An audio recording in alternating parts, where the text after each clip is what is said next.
दोस्तों, कर्मचारी पेंशनर्स के लिए बड़ी खबर है। यह मांगे होंगी पूरी।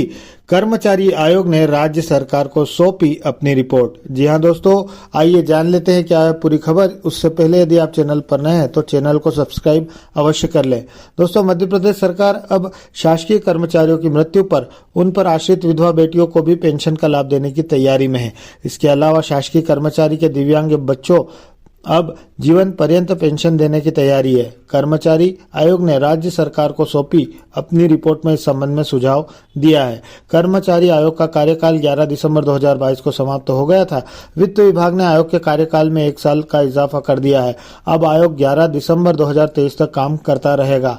आयोग के अध्यक्ष सेवानिवृत्त IAS अधिकारी GP सिंघल ने राज्य सरकार आयोग के जरिए शासकीय कर्मचारी और पेंशनरों से जुड़े नियम प्रावधानों को मॉडिफाई करवा रही है।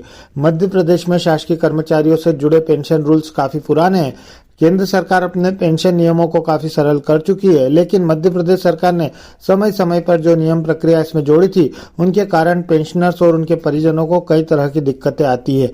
अब आयोग ने मध्य प्रदेश के पेंशन रूल्स भी केंद्र सरकार के नियमों की तर्ज पर आसान कर दिए हैं। इन नियमों में नियम के प्रोसीजर भी तय कर दिए हैं। आयोग ने दिए यह सुझाव। अभी मध्य प्रदेश में विधवा बेटियों को शासकीय कर्मचारी की मृत्यु के बाद उसकी पेंशन दिए जाने के कोई प्रावधान नहीं है।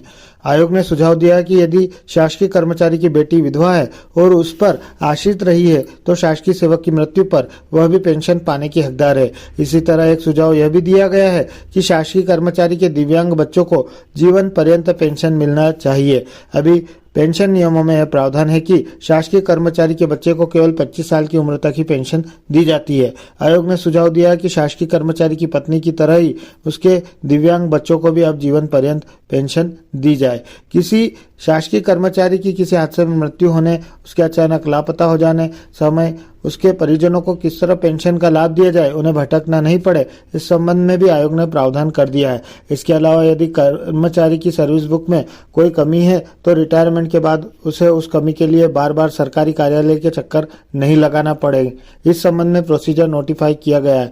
इस सभी काम अब शासकीय सेवक के रिटायर होने से पहले ही हो जाएंगे। उसे सर्विस बुक में कमी के कारण रिटायरमेंट के बाद पेंशन के लिए भटकना नहीं पड़ेगा।